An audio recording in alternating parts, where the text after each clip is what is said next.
Good afternoon, good morning, good evening.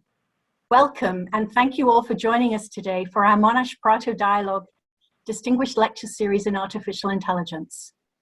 I'm Professor Joanna Batstone, the Director of the Monash Data Futures Institute, and I will be your host and moderator for today. Before we begin, I wish to acknowledge the traditional owners of the lands on which we're in essence virtually gathered here today. I pay my respects to their elders, past and present. Please also join us in the conversation today by following us on social media, on Twitter at MonashDFI, and by using the hashtag Monash Prato Dialogue. The Monash Data Futures Institute is the largest interdisciplinary community of AI and data science thought leaders in Asia Pacific, and we're committed to excellence and to shaping the future of the field. Within our institute, our focus areas include research in the use of data-driven AI for governance and policy, sustainable development, and health sciences. This new Monash Prato Dialogue Distinguished Lecture Series aims to explore the evolving impact of data science and AI in society by fostering a global dialogue.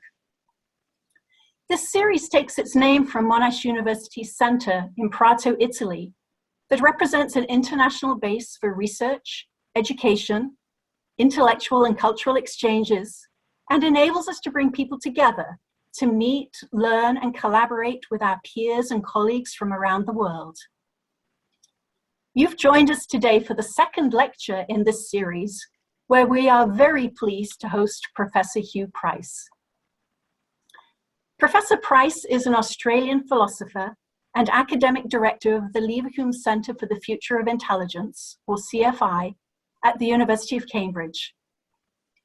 Founded in 2016, CFI was the first of a new generation of interdisciplinary research centres that explore the challenges of artificial intelligence.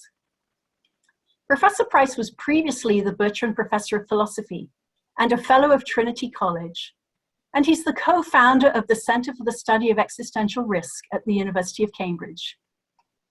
Today, for this lecture, Professor Price will discuss the role of academia in the future of AI, including how to build effective academic collaborations to enable us to, in quotes, get AI right. Thanks for joining us today, and now I'm delighted to hand over to Professor Price. Over to you, Huw. Thank you, Joanna. It's very nice to be here. Just give me a moment while I share my screen. So thank you again, Joanna, and thank you for your kind invitation to speak in this series. It's a real pleasure to be here. I want to begin with a remark from the great Alan Turing. Turing is the man on the left there. He's getting on a bus with his athletics team. He was a world-class marathon runner as well as a world-class thinker. In fact, he almost qualified for the British Olympic team in 1948. In a famous 1950 paper about machine intelligence, the one in which he introduces what these days we call the Turing test, Turing ends like this. He says, "We can only see a short distance ahead, but we can see plenty there that needs to be done." Now, that's still true for us, of course, as we think about AI 70 years into Turing's future. But what needs to be done?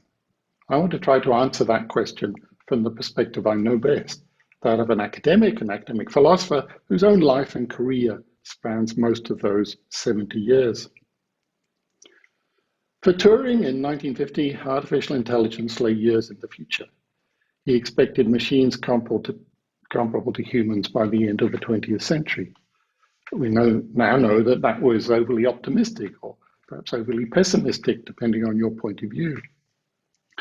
For us, I think the best answer is AI is already here, but there's a lot more to come. AI isn't a technology like electricity or the railways, which arrived in each place quite suddenly. It's going to be a rolling revolution over many decades as new tasks fall to increasingly powerful machines. We're still a long way from human-level general intelligence, but already a long way beyond humans. AI is already a long way beyond humans in many specific respects. In the long run, it seems likely that the development of AI may be one of the biggest events in the history of our species. Even in the short run, it will present tremendous challenges as well as tremendous opportunities. The challenges are already with us and the pace of change is increasing. For better or worse, AI now has really huge commercial value. I think it's true that 9 out of 10 of the world's 10 most valuable companies make their money from AI and related technologies. This is driving really huge investment and massive growth in the amount of computing power devoted to developing AI. To give you some idea, these are some figures I heard actually a couple of years ago now, so they may be slightly out of date. It may have got even more extreme. But at that point, it was true to say that if you imagined that 6 years before you'd had an academic department with, say, 40 laptops, 6 years later, 40 new laptops would have given you 12 times as much computing power, approximately, just thanks to Moore's law. But you need 1 million of those new, faster laptops to match the rate of growth in computing power devoted to AI in just 6 years. And as I say, those figures may now be already out of date. Well, exponential trends like this can be scary things. They don't give us much time to react. So what can we do to prepare ourselves for what comes next? In particular, what's our role as academics in helping to meet these challenges and to achieve the benefits of artificial intelligence? What can we do now to influence the trajectory of what seems likely to be a long revolution? That's my question for today. Well, you might say, why am I asking about academics in the first place? There are other domains, the policy world and the technology world, much more relevant to getting AI right. The lazy answer would be that an old philosopher like me doesn't have the time or talent to tackle the challenges of AI from some non-academic perspective. But there's more to be said. Academia has a crucial role in these conversations, I think, for at least 4 reasons. First of all, only universities have some of the expertise that we need, in particular some of the breadth of expertise. The issues raised by AI will need the expertise of many different disciplines. They need expertise from other places too, of course, but academic breadth is going to be crucial. Corporations and governments can employ academic specialists, but only universities have in-house access to the rich interdisciplinary expertise that these issues require. Second, few organizations outside academia have the long time horizons needed, standing back from commercial and political imperatives. Even if they could find the expertise, the commercial and government sectors aren't going to do the kind of far-sighted research that the AI revolution is going to need. Their time horizons are simply too short, and their viewpoint is too constrained by commercial and political considerations. So if academia doesn't do this work, much of it simply won't happen. Thirdly, academia is global. AI will have global impacts. The challenges of ensuring that these impacts are beneficial requires global cooperation, often across national and cultural borders, and collaboration depends on trust. Universities are in a unique position to help to foster such trust. They're communities of scholars, often very well connected to international networks at both an institutional and a disciplinary level. Universities must use these networks to help to build the trust we need for global cooperation about AI. Fourth, academia is a resilient source of epistemic authority. In many parts of the world, we've seen a fragmentation of public discourse in recent years and a loss of traditional sources of epistemic authority. Ironically, some of this is, of course, driven by AI and related technologies and the role of social media and so on. Universities are less vulnerable to this due to their teaching and research roles, so they need to shoulder a greater share of the burden as reliable sources of knowledge. And again, this means that academia has a crucial role in building the kind of trust we need for good cooperative work on the challenges of AI. So for all these reasons, I think academia has a vital role to play. But where in the academy exactly is this work going to take place? As I'm sure you know from your own experience at Monash, there's no existing faculty or field of AI impacts, no pre-trained network of scholars who know all the questions and have the expertise to produce the answers. In other words, we don't yet have the kind of academic infrastructure we need to support and foster this sort of work. We have to build it. That's a problem, but it's also an opportunity. One of the main things we can do now is to try to build it well so that it does the jobs we need in the years and decades ahead. And that's why there's a role for old philosophers like me, as long as they're prepared to turn their hands to practical questions, to academic engineering, as we call what we've been trying to do in Cambridge in the last few years.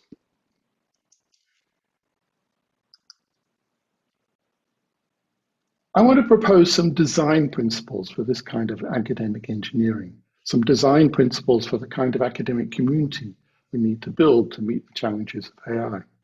I'm going to recommend 6 principles in all. The first of them I call epistemic humility. We need to admit not just that we don't yet have all the answers, but that we don't yet have all the questions. Getting the questions right is going to depend on combining expertise from many different directions, and that hasn't happened yet in most cases. The number of people thinking about these problems is still quite small, and we know from other major endeavors that scale matters, and most of the AI revolution still lies over the horizon. So we need to approach matters with a healthy amount of epistemic humility and a recognition that we're trying to create an intellectual community whose work will lie far in the future in many cases. These reasons for epistemic humility lead in turn to most of the other design principles I have in mind, and the second of them I call interdisciplinarity. And here I want to share my own experience in Cambridge. I became involved in these issues because I found myself in a position to act as a catalyst between 2 remarkable individuals. This was 10 years ago in the summer of 2011, the northern summer of 2011, when I first moved to Cambridge. One of these individuals is an astrophysicist, Professor Martin Rees, or Lord Rees. Martin is one of the UK's most distinguished scientists. He's the Astronomer Royal, he's a former president of the Royal Society, and he was Master of Trinity College in Cambridge when I moved there in 2011. Astrophysics might seem even more remote from everyday life than philosophy, but Martin is a public intellectual with his eyes on the future of humanity. As he puts it, our Earth has existed for 45 million centuries, but this century is special. It's the first where one species, ours, has the planet's future in its hands. Since I moved to Cambridge, I've worked with Martin on projects inspired by this vision. Together with Jan Tallinn, one of the inventors of Skype, we founded the Cambridge Centre for the Study of Existential Risk, or CSER. CSER works on low probability, high impact risks that might be associated with powerful new technologies, such as synthetic biology, as well as AI. So we founded CSER 2012, 2013, depending on when you start counting. And by 2014, we were involved in growing discussions about the long-term future of AI. We supported the MIT Future of Life Institute in organizing an important conference in Puerto Rico at the beginning of 2015. Here's the conference photo from that meeting. I'm in the back row, close to the left-hand end. A few along from me, you see Stuart Russell, who was your last speaker in this series. And the tall man in the blue t-shirt, just on our left from Stuart, is Jan Tallinn, the Skype founder, who was the other co-founder with Martin and myself of the Centre for the Study of Existential Risk. There's also a few other interesting people in this photo if you hunt around. 1 or 2 of them I'll mention later in the talk, but somewhere in there, Elon Musk is hiding in a sort of uncharacteristically sort of middle of the pack position for him. I think everyone who went to this meeting in Puerto Rico in 2015 came away with the feeling that we'd made a step towards bringing together the kind of community that we're going to need to think about the challenges of AI, long-term as well as short-term. And very soon after that meeting, one of the UK's major research funders, the Leverhulme Trust, announced a new competition for major research centres. They wanted big ideas and ideas that would make a difference to the future of humanity. It seemed perfect for what we had in mind. So with our partners from Oxford, Imperial College London, UC Berkeley, we proposed a Centre for the Future of Intelligence, a centre to help to create the new interdisciplinary community that we're going to need to solve the challenges of making the best of AI. Well, through 2015, it was a long process. We had to win a competition within the university in Cambridge, as well as 2 rounds with the Leverhulme Trust after that. But we made it, and CFI was launched 5 years ago next month, pushed off the slipway by 2 Cambridge giants. Oh, there's our webpage here, the 2 Cambridge giants, Stephen Hawking and the great Margaret Bowden, or Maggie Bowden. Maggie's name may not be familiar to some of you. She's a remarkable pioneer of cognitive science in the UK, at Cambridge trained both in medicine initially and then in philosophy. Here she is in this picture at a follow-up meeting to the Puerto Rico meeting at a seminar in California a couple of years later. And she's showing me her shoulder bag, which has a picture on, as you can see, of the great Ada Lovelace, who has some claim to be the world's first computer programmer, and who's someone I also claim as a Cambridge great, although, of course, in the early 19th century, she couldn't actually attend Cambridge University because women weren't admitted until much later. But she did work with Charles Babbage, who is the location professor of mathematics at Cambridge, about halfway between Isaac Newton and Stephen Hawking. So I think Ada Lovelace has a good claim to be a Cambridge figure. So that was our launch 5 years ago. The point I want to make now, I'll come back later to some of the things we've been doing since then, but the point I want to make now is that these 2 centres, CSER and CFI, both recognise that the complex challenges they're trying to deal with can't be tackled by any single discipline or predefined group of disciplines fixed in advance. We need an open-minded approach to where the necessary expertise might be found. CSER and CFI have already involved researchers from fields as diverse as biosecurity, computer science and machine learning, law, economics, literary studies, psychology, philosophy, politics, gender studies, anthropology, science and technology studies, international relations, synthetic biology, and ecology. And I'm sure I'm forgetting some. The point I want to stress is that these connections weren't all predictable in advance. New connections spring up all the time.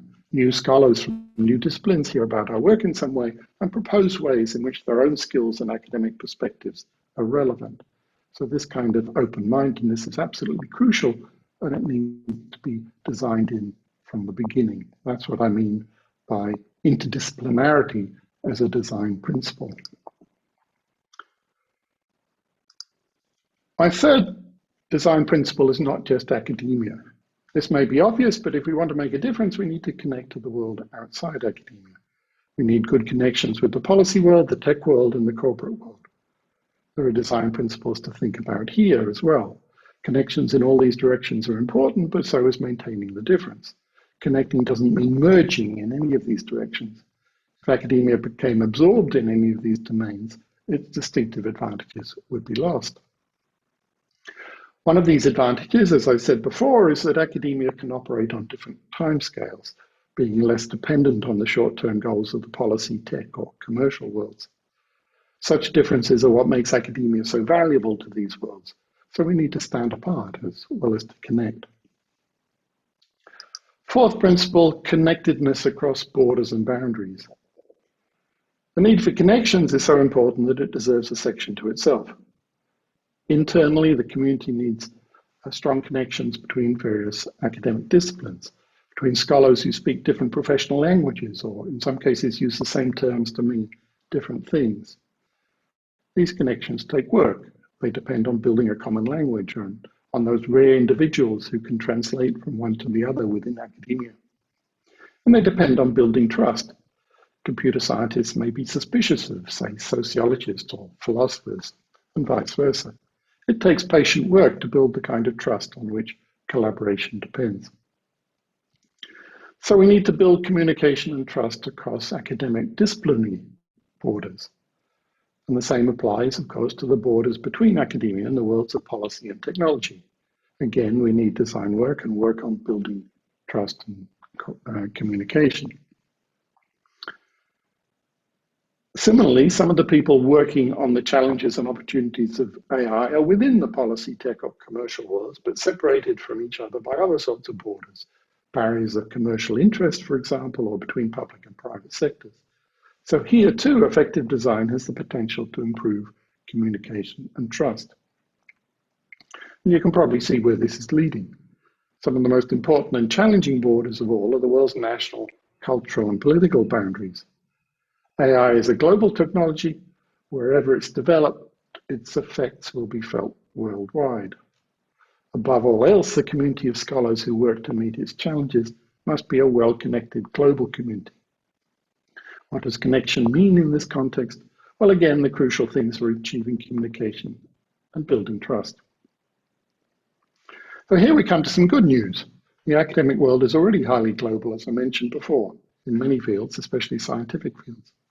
In these fields, many of the world's leading researchers, both senior and junior, already attend the same international conferences, put their work on the same preprint servers, and publish in the same journals.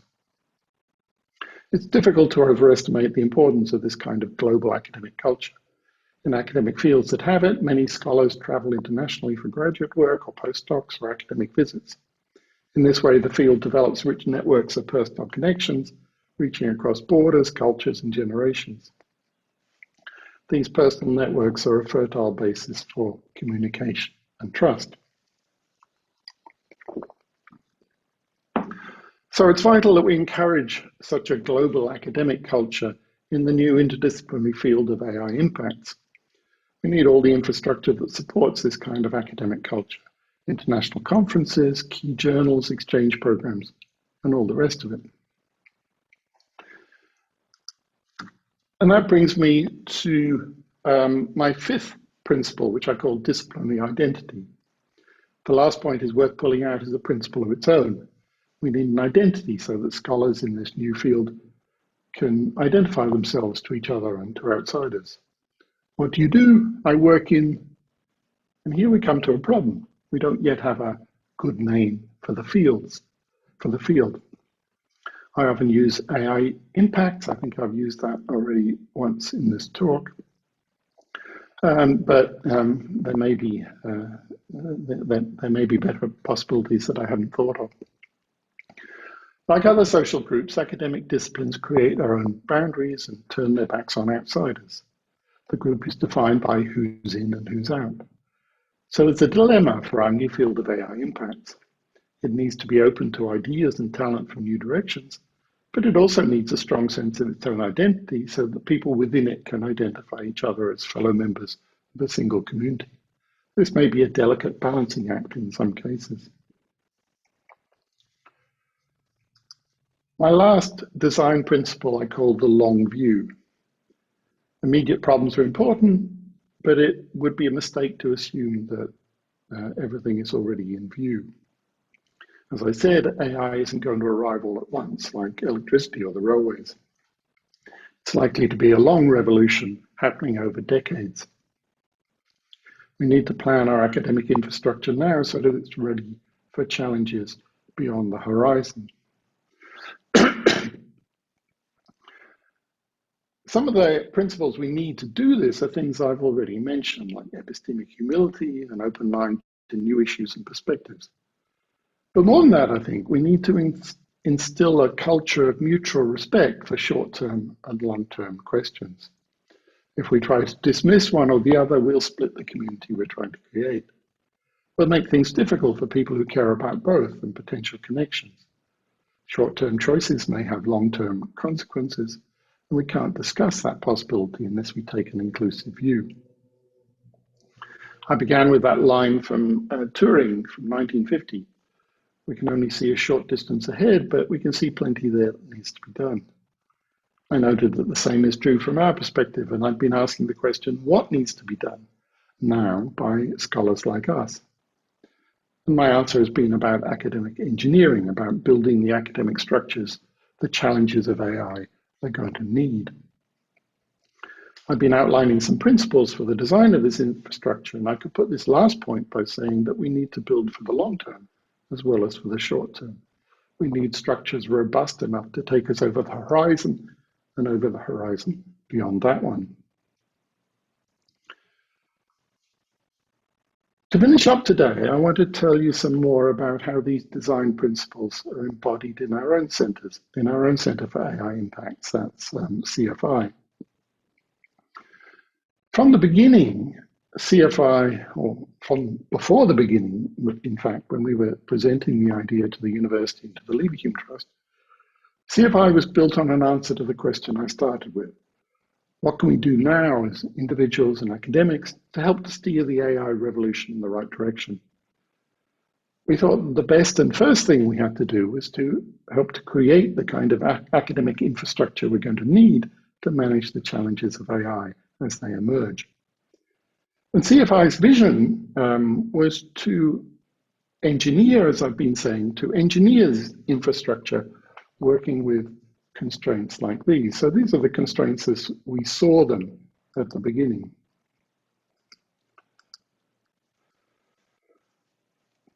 We needed to deal with a very broad landscape of issues with very few people at that time to ask the right questions, let alone to answer them. That's the importance of epistemic humility on my list of design principles. We knew that short-term issues and long-term issues were both important. Neither of them could be neglected. That's the long view.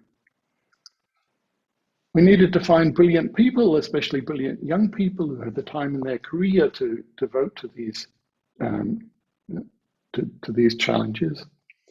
We needed to find these people who are not yet thinking about the future of AI, but with the kind of skills and interests which were going to be relevant. That's interdisciplinarity.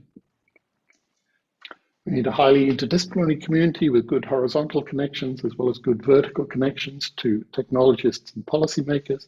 That's interdisciplinarity, connectedness, and the principle I called not just academia. And we were aware that we had to start from where we were in 2015. So that somehow we needed to develop a model which would meet these kinds of design constraints starting from where we were. That challenge is and was from the beginning embodied in the design of CFI. In something that I'll talk about in a moment, which originally we called the project model. But the basic idea was this: we had to be deliberately adventitious, always looking for opportunities to use present expertise to build bridges into new academic communities where there were people with the right sorts of skills, but who, as it were, just didn't know it yet because they hadn't been exposed to these questions concerning AI. So as I said, this response to those challenges is embodied in CFI in what we call the project model. Now, when we first developed the proposal, talking to the Leverhulme Trust and others, the metaphor that I used for the project model was the metaphor of the roots of a tree. I said we want our projects to act like roots, reaching out into fertile bits of academic space and other relevant bits of space like technology and policy worlds, and bring the kind of expertise and interests and perspectives we wanted back to the growing community. At some point, after a year or two, it occurred to me that there was a much better model in a different kind of tree, which made all of this visible. So I started using this picture. Now, I don't know if these things grow in Monash or not, but I'm sure you're all familiar with the principle. These kinds of fig trees, they have these amazing aerial roots that grow downwards from the more or less horizontal branches. and where they find a suitable patch of fertile soil, they develop a new trunk. The number of trunks in this particular fine specimen is something like the number of projects that we had initially, but obviously it's a model. It's a model which is both modular, connected, and in principle indefinitely expandable.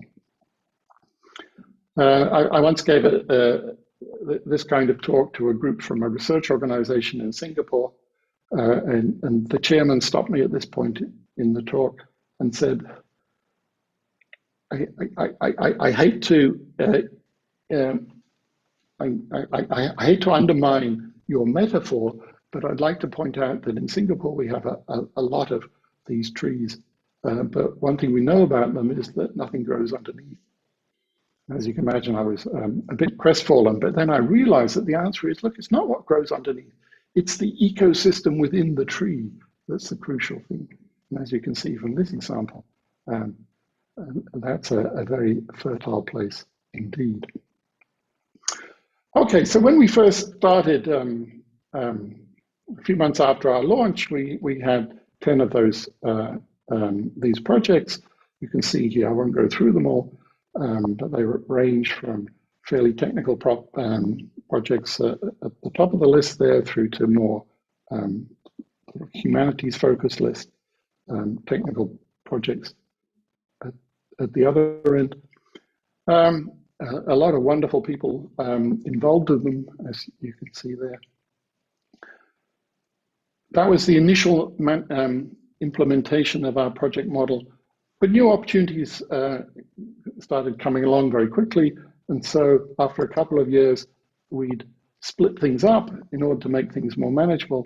And so by 2019, we have the 5 programs that we still have: kinds of intelligence, trust and society, AI narratives and justice, AI futures and responsibility, and philosophy and the ethics of AI.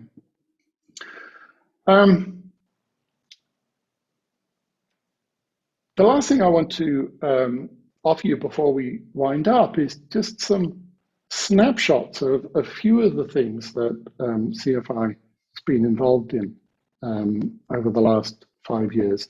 This is a somewhat biased sample because it's mainly things of which I haven't have pictures, and they tended to be things that I was involved in, but that's not true of all of them, as we'll see. But the point I want to emphasize is that this is only a fairly small selection of the kind of things that CFI has been doing, and I do want to encourage everyone listening to go along to our webpage and find out more. Okay, so going right back to the beginning, 2016, just after we launched.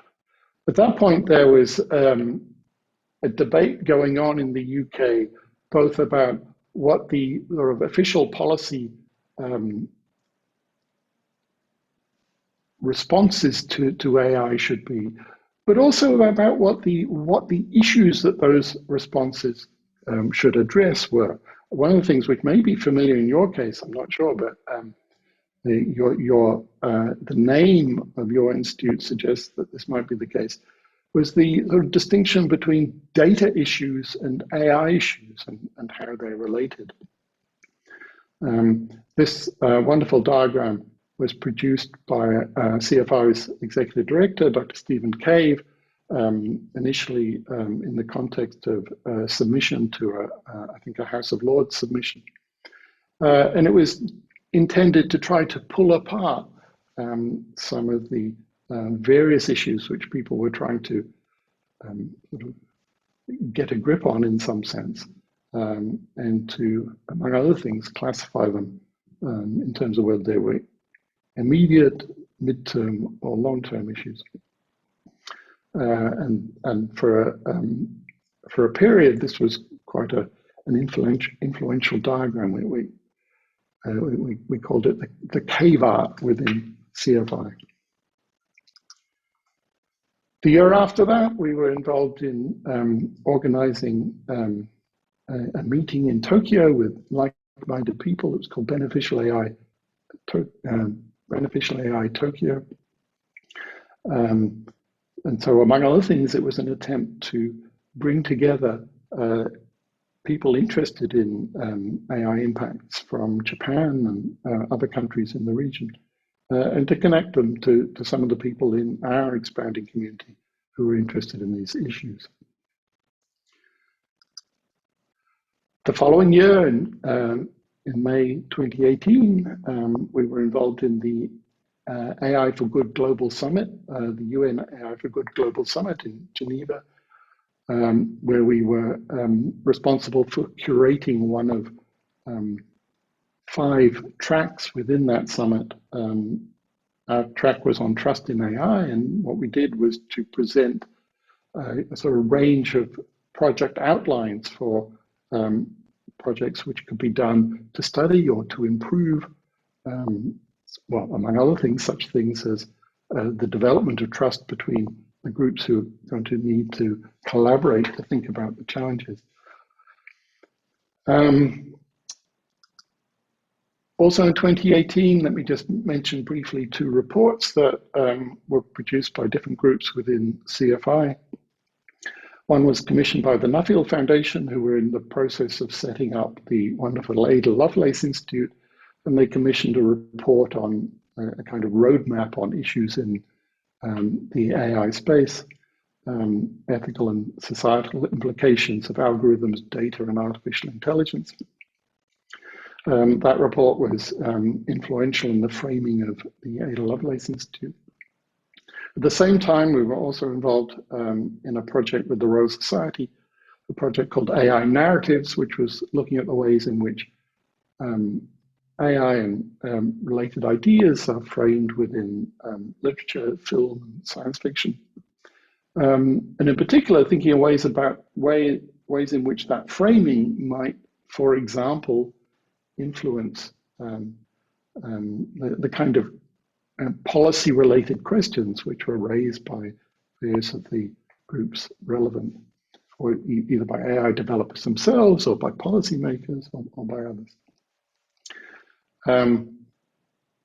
That project, AI Narratives, later had a wonderful spin-off, one which was one of the projects launched in Geneva, a project called Global AI Narratives, and I'll show you a little piece of their work in a moment. Still in 2018, this was in September 2018, that our 2 centers, CSER and CFI, co-organized a meeting in Singapore with some of our partners there. And at that meeting, I signed an MOU with the person here with me, who's Professor Tony Erskine, the director of the Coral Bell School for Asia Pacific Affairs at the ANU, who's somebody I'd known for a couple of years at that point. And we signed an MOU to commit us to trying to work together. The following year, we put that into practice and had a couple of workshops at ANU organized by the Coral Bell School and with some of our partners from other places. I mean, some of our contacts from Singapore in these pictures. Some of you may recognize people from other Australian universities as well.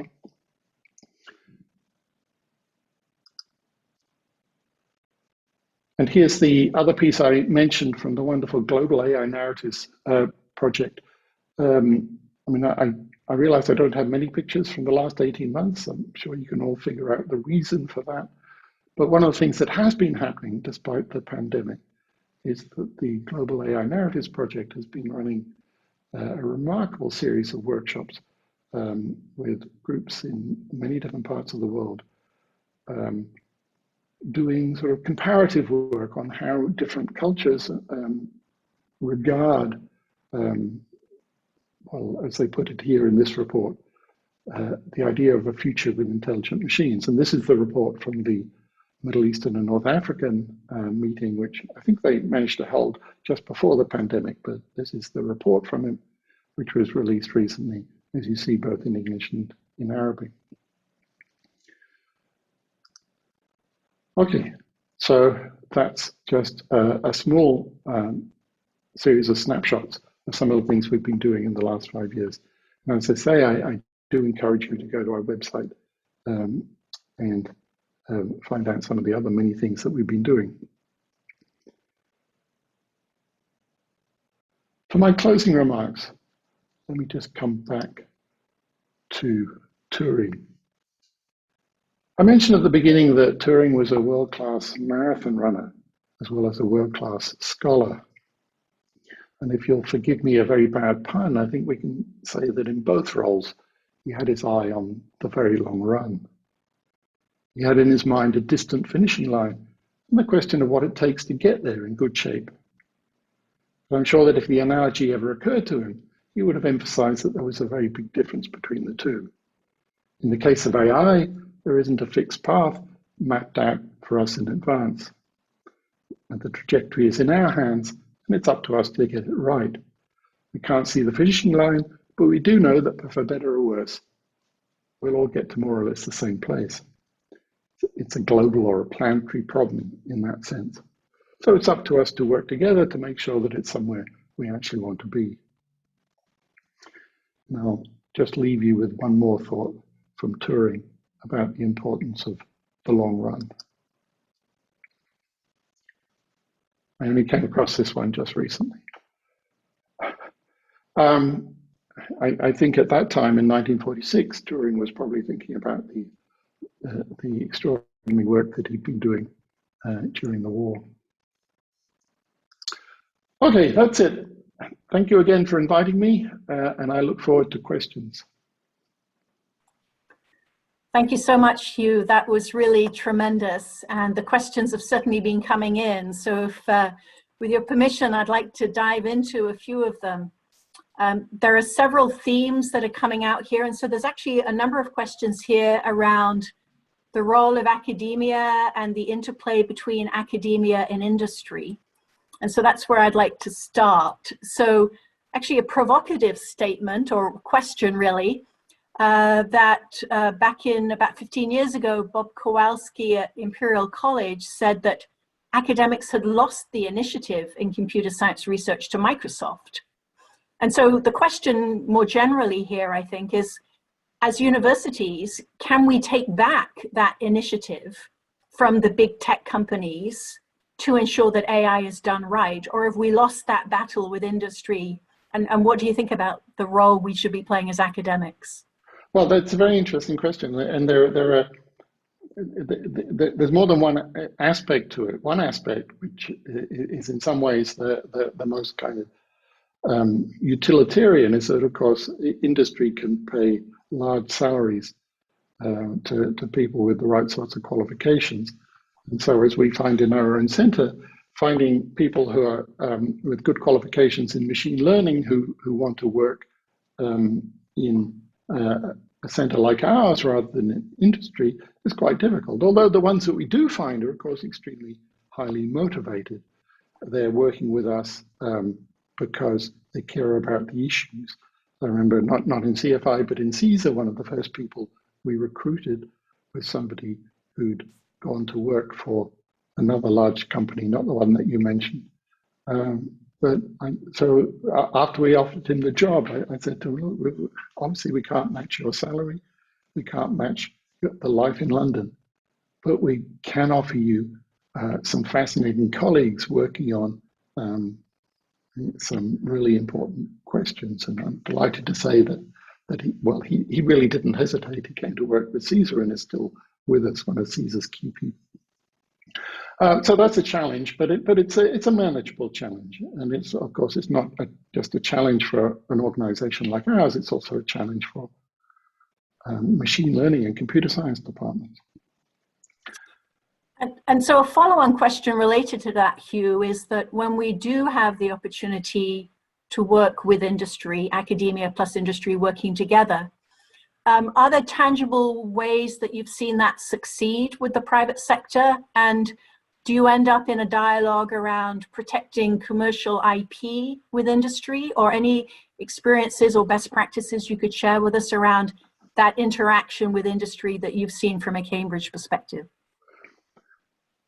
From a Cambridge perspective, I think it's been very good, and we've been supported by industry to a modest extent, but at least in all of our cases, that's been very hands-off. There's been none of this, the kind of thing that people rightly get concerned about, of industry coming along with an agenda and wanting people to, there's this phrase, ethics washing, that you sometimes hear. I mean, in our experience, there hasn't been any of that.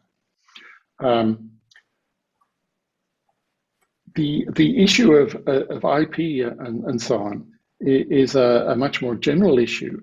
And when we first became involved with groups thinking about these issues, I can remember it coming up at the Puerto Rico meeting.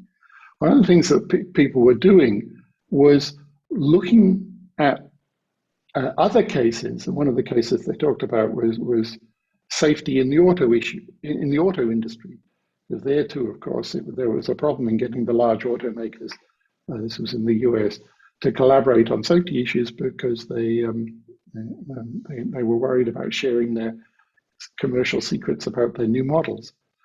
But there were ways in which that was successfully done. Although there was a creation of a kind of sandbox in which a certain amount of information could be shared. And there was, I understand, there was very effective cooperation. I think this has happened in the synthetic biology as well. There it happened famously with involvement from some of the leading researchers. So of course there are these issues, but that's why we need to think about the kind of design issues to find ways of managing.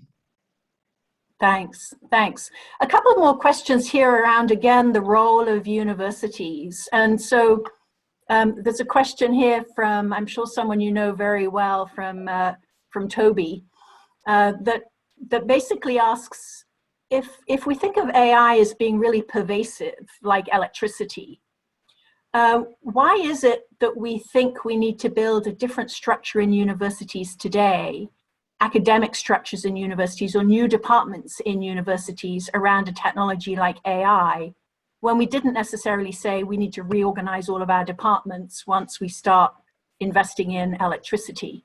So really the question is, why is AI so special that we need to think about different faculty and department structures? Or are we not thinking about it the right way?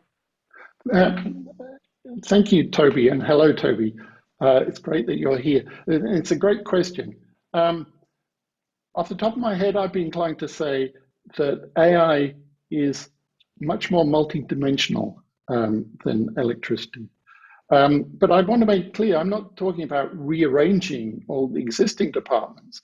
I'm talking about creating something which takes in relevant pieces from many of them, perhaps all of them, and applies them to a particular issue. And no, I don't think that the idea that some new technologies demand this is particularly controversial. I mean, in the case of, 30 years ago now, in the case of sort of new technologies for things like human reproduction, the sort of bringing together of expertise from a range of different disciplines to think about those challenges was very important. And the Nuffield Foundation, who've now set up the Ada Lovelace Institute, were, in the UK at least, at the forefront of that one too. Thanks, Huw. I'm going to shift the subject area a bit here and come back to some of your opening statements, Huw, where you made reference to Lord Rees, I think it was, that basically said that the planet's future is in our hands. And you've made reference to the United Nations and the Sustainable Development Goals and the AI for Good work with ITU, which is a program that we're also very involved in with the Monash Data Futures Institute. But there's a question here around the planet.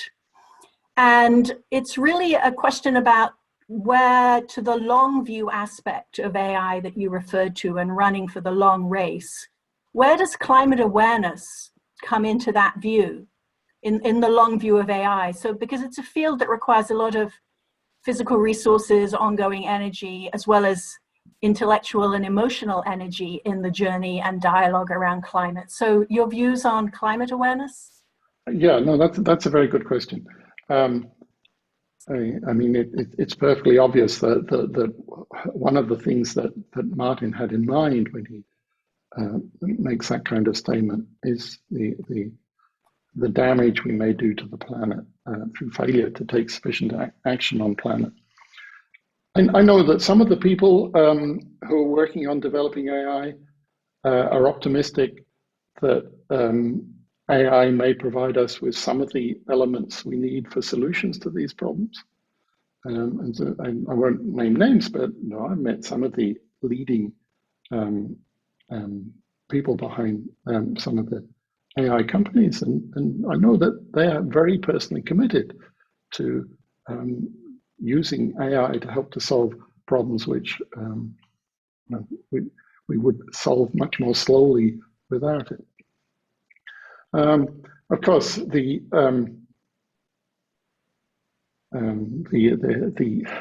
damage done by all the server farms and so on in the process is a non-negligible issue. But my personal view is that there are other bits of the climate problem that could be tackled more easily without getting rid of the server farms. Or just do the obvious things like putting them in cold places so you're not wasting the heat. And people obviously already do that. A couple of questions before we start to wrap up here, but a couple of questions here more around the AI and the algorithm. So there's a question here, in essence, Roger Penrose's statements that says that AI will never understand in the way that humans understand because they rely on algorithms. And so do we really need to design AI in our mental image? So again, back to some of Penrose's reflections on AI. Well, I think most people are not designing AI in our mental image. They're looking for clues in the human case. But thinking of sort of long-term trajectory of AI in those sort of personified anthropocentric terms is a mistake.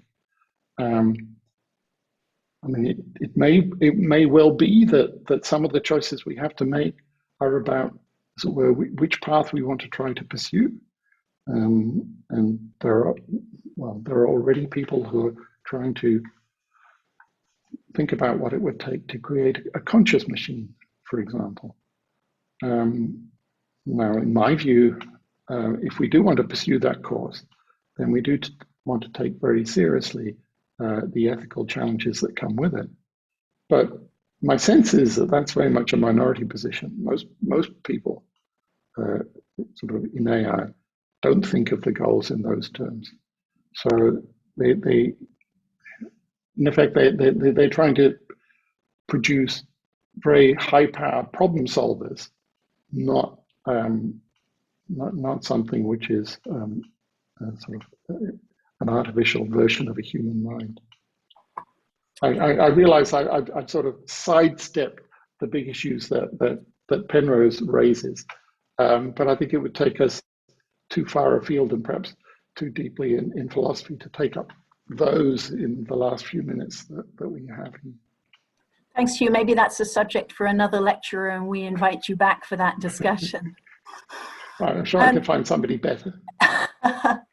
So just one final question that I know is on lots of people's minds, particularly those of us in academia, and it relates back as well to the discussion we were having around industry, but a statement here around this the value in epistemic humility when we think about design and impact of AI. But how does that thought about humility relate to the fact that commercial enterprise is off chasing huge AI revenue opportunities that perhaps quickens the pulse of investors and entrepreneurs, and at the same time academics who perhaps feel insecure or underfunded? And so where does that thought about humility really relate to this world of both commercial, private enterprise, and our role as academics? Good question. And because one of the ways of bringing out the difference between the academic world and the commercial world related to some of my design principles is to say, well, we do have the luxury of not being subject to those commercial constraints. And so we also have the luxury of being able to be a little bit more epistemically humble. Of course, if you're running a company, you have to be confident to get people to invest in you and so on. It's very hard to make space for humility there. That's why academics need to be part of it. Great. Well, thank you very much, Huw. Really excellent discussion and serious food for thought. And thank you to all that have posted questions. We don't quite have time to get to all of them, but really thank all of you for engaging in this discussion.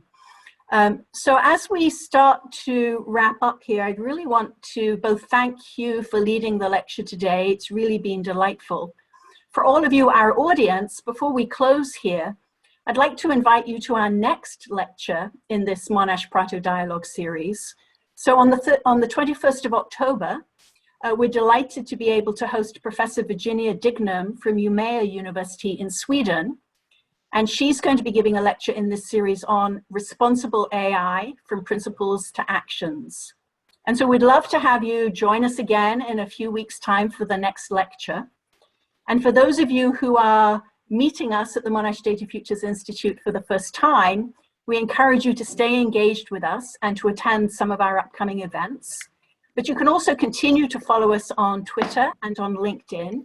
And we would invite you to join our mailing list by signing up for our affiliation program through our Monash Data Futures Institute website. So thank you again for joining all of us, and you've been a wonderful audience with some really great questions. And I look forward to seeing you again at one of our future events. But before we wrap up, Huw, a special thanks to you. You've been extremely generous with your time, and it's really been a pleasure and a privilege to have you join us today and to share your thoughts on how can we as academics get AI right. And I was really delighted to see this view of the role and the impact of the global network and communities that are so important. And we hope that we'll continue to stay engaged with you, particularly as we think about the future of AI, both here at Monash, but with our collaborators around the world as well. So thank you very much, Huw, and goodbye to everyone else who joined us today. And we look forward to seeing you at our next lecture. Thanks very much, everyone. Goodbye. Thank you, Joanna. Bye.